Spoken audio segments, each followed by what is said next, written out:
From bloated and tired to free and inspired. Welcome to Free and Inspired Radio with Philip Watkins, your weekly dose of everything digestion and mental health related. We hope you enjoy this episode.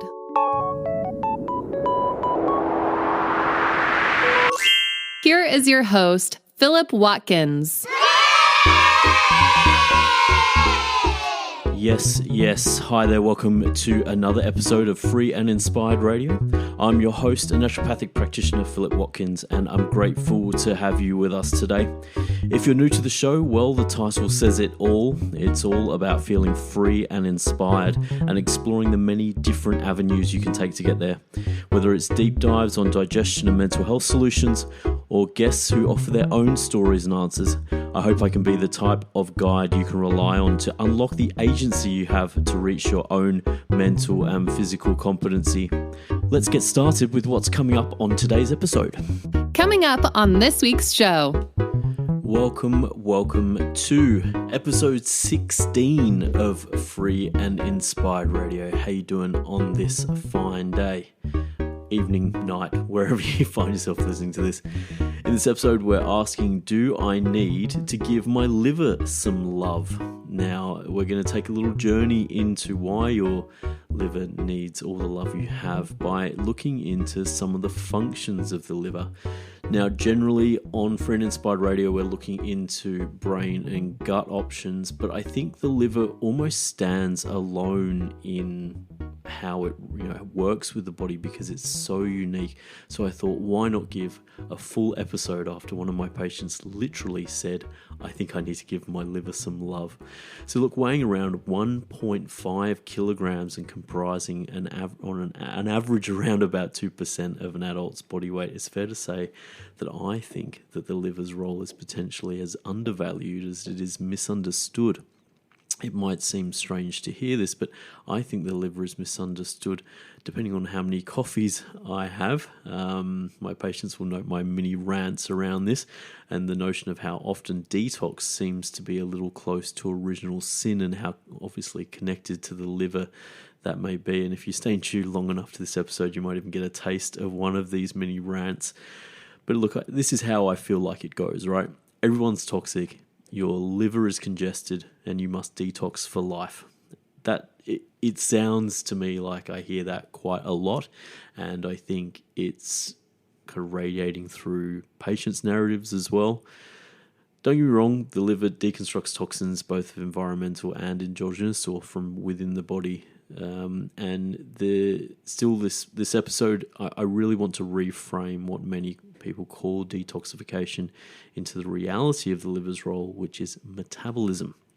From there, hopefully you'll be able to better understand just exactly how much more than just toxins the liver deals with on your behalf every day. Now you'll be surprised at just how many different molecules encounter the liver on the way around the body or their way around the body.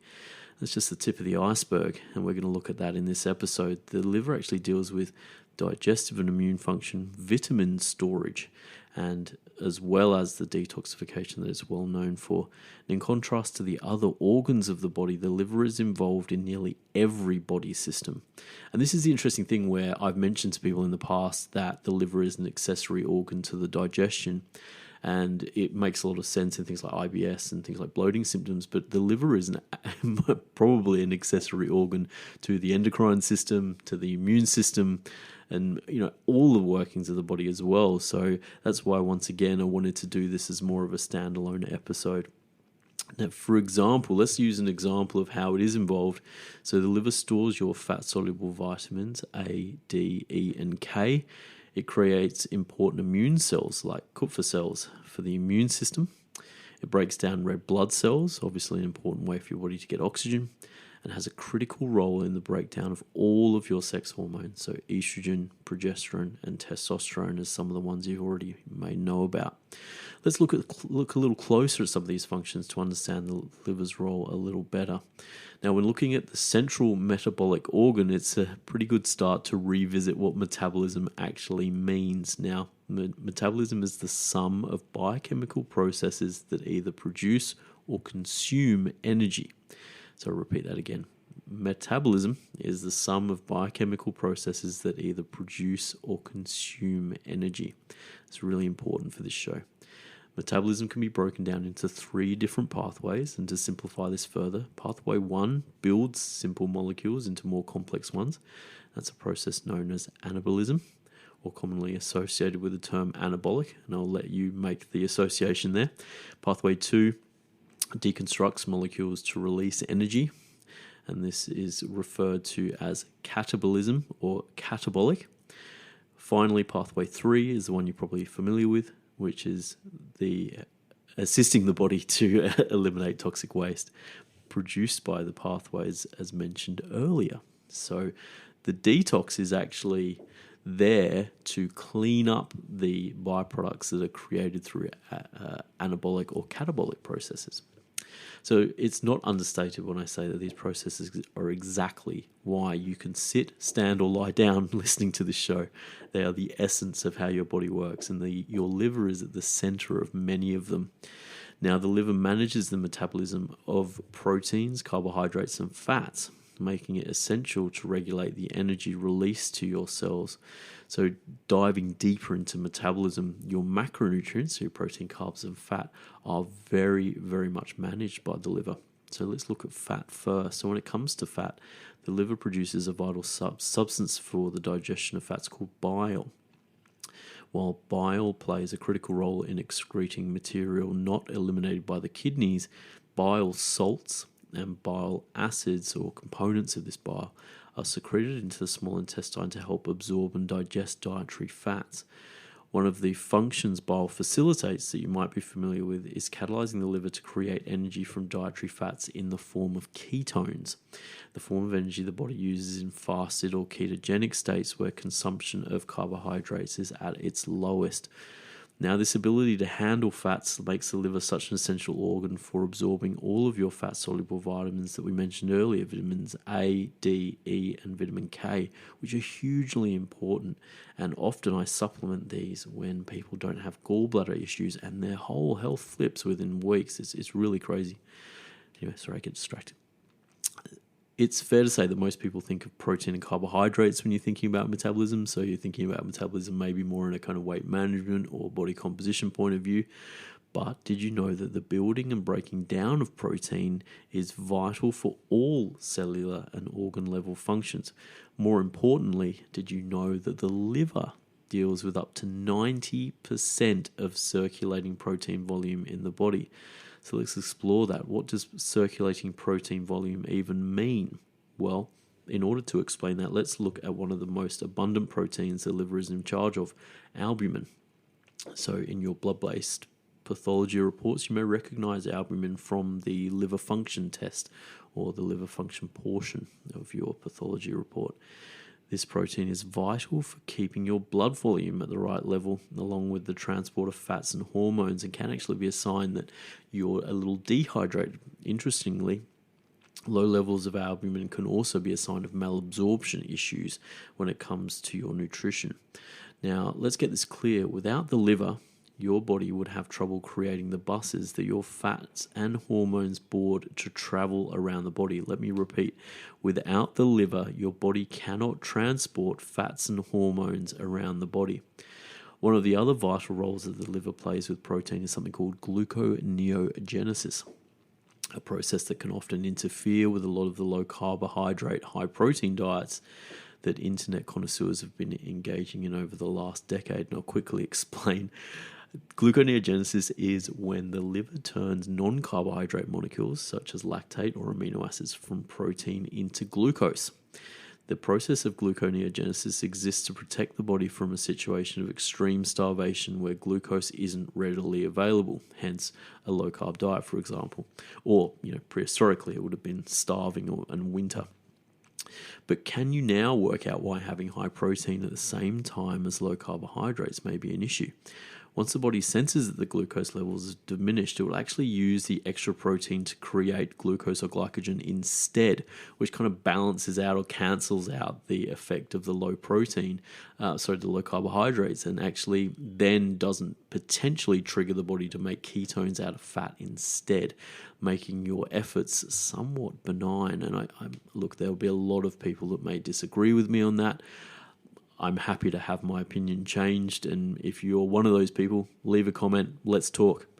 Tell me how smart you are, and I'll hopefully become smarter too. Let's continue, sorry. I'm hoping that as we go through this, your liver's hard work beyond detoxification is now becoming a little bit more apparent. Yeah, detox is really important, but your macronutrients are also really important, and let's continue looking into those by looking at the liver's role in glucose metabolism. So as mentioned before, the liver plays a vital role in maintaining your blood sugar. If your glucose levels elevate too high, then the liver will remove that glucose from the blood and convert it into storage in a different form called glycogen. If your blood sugar gets too low, the liver will convert the glycogen back into glucose and release it back into the blood to restore things to their optimal levels.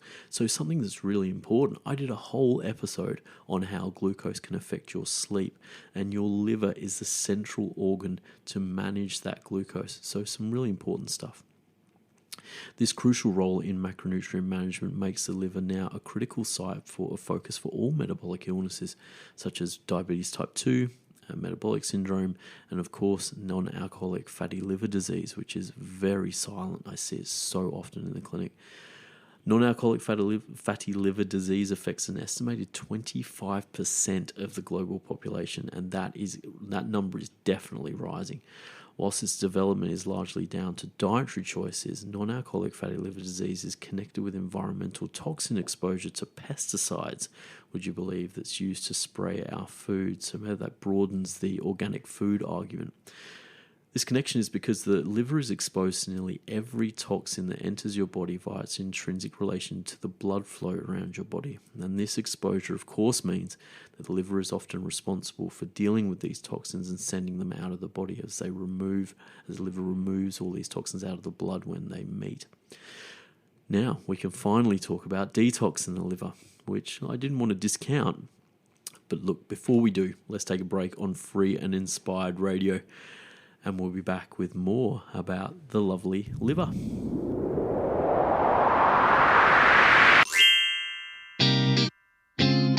Whew, time to take a break. Are you enjoying this episode of Free and Inspired Radio?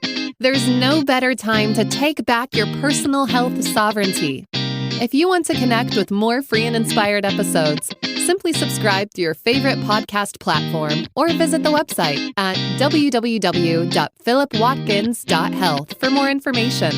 Let's get back to the show.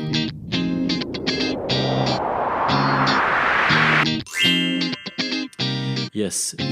Welcome back to episode 16 of Free and Inspired Radio. Thanks for sticking around. Now, in this episode, we're looking at the many functions of the mighty liver and why it actually needs way more love than just that detox portion.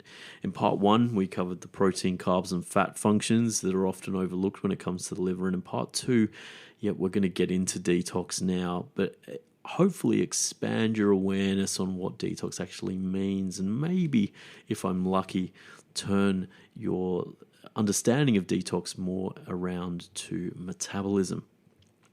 So let me explain. The liver's role in detoxification came about more due to the high exposure of the toxins mentioned at the end of part 1.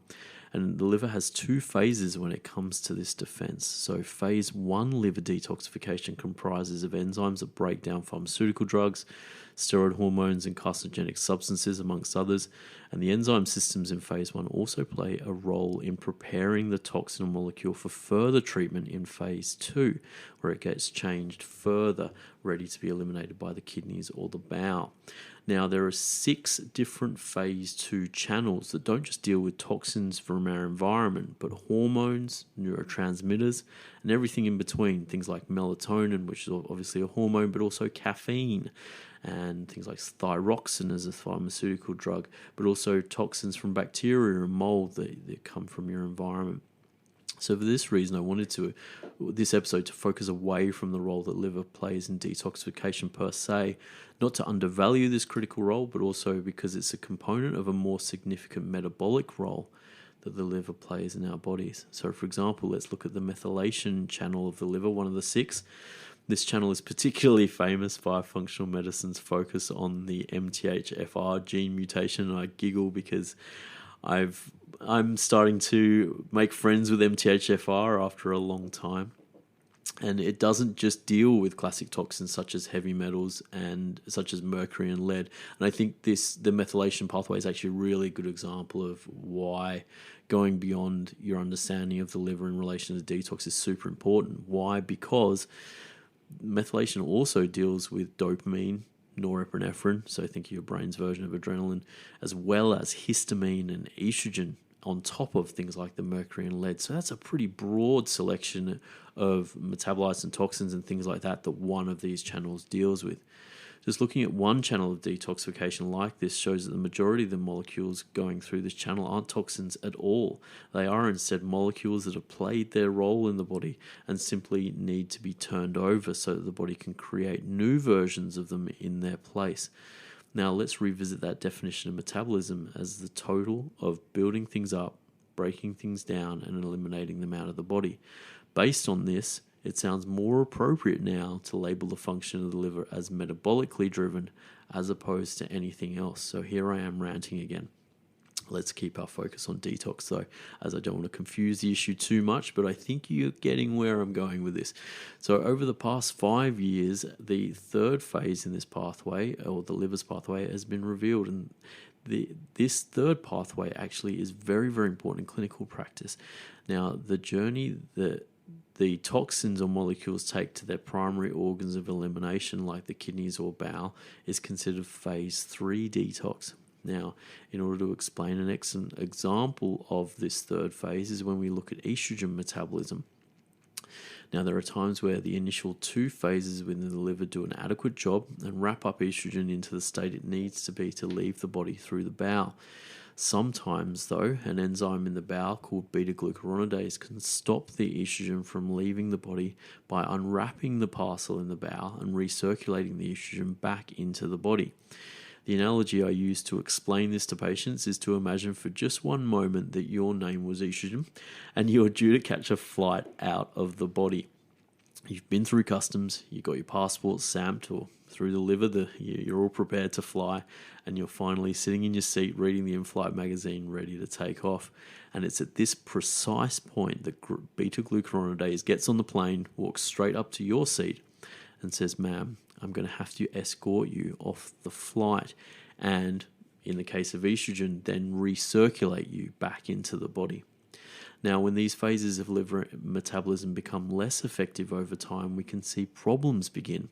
Furthermore, we can see the liver become a sustaining factor in conditions such as irritable bowel syndrome, small intestinal bacterial overgrowth in accompaniment with the gallbladder.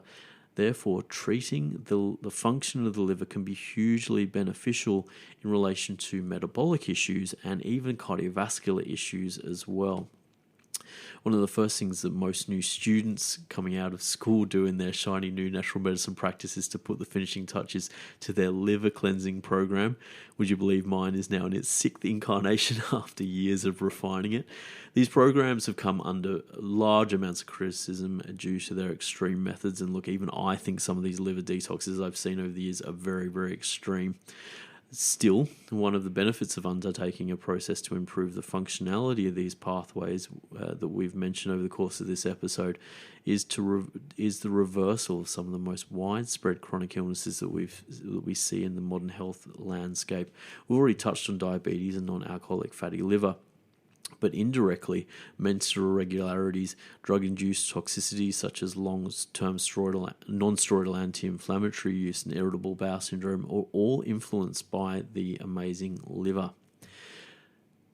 The title of this episode was, "Do you think your liver needs some love?" Or "I think I need to give my liver some more love." As I try to do this as regular as I can when I'm putting these episodes together, I take the words from one of my recent patients and try and give you a head start on if your intuition is pointing you in the right direction. At the same time as introducing the liver and how it helps you daily, I hopefully have expanded your awareness beyond the liver's detox reputation and hopefully moved your mind into a broader metabolically oriented mindset when thinking about this amazing organ. Managing your hormones, toxins, macronutrient levels, storing vitamins and minerals, and activating the pharmacy you take is all in a day's work for the liver indeed. Maybe there's some time to send it a little bit more love. What do you think? We're always dealing with nuanced subjects here on the show, and the episodes I try to keep short so as not to overwhelm you. But I hope you found that this episode has at least helped you think a little differently about the role that the liver plays for you. Before we finish this episode of Free and Inspired Radio, if you'd love to hear more from me and get the word on new articles, podcast episodes, and a whole lot more, we're almost finished the website, philipwatkins.health. Join our community via the newsletter. Sign up if you can. You'll be able to see transcripts for this show and other episodes as well at the same place, and you'll be also able to see the references, which was 17 references for this episode. Your reviews obviously are always welcome on Apple Podcasts, Spotify. They help me get the word out, and if you feel like someone else that you know could benefit from this, please share, and hopefully they'll get something out of it too. If you're listening to this on YouTube, throw the video a like and subscribe to see when each new podcast is uploaded. As always, we are coming to the end of some tough times, and I think if you're living in Hong Kong, once again, the heat is getting turned up a little more for a lot of people, but if you're one of those people who are living around the world that have come through the global pandemic, then I hope you're settling into your new life as we're all looking forward to doing. I'm going to be back with a new episode next week, and hopefully it will be as informative as this one. Hopefully you're getting something out of the podcast in general. If you are, please let me know. Always, if you have feedback, something you'd like me to improve on or anything like that, just let me know. But for now, have a wonderful week, and thanks for listening.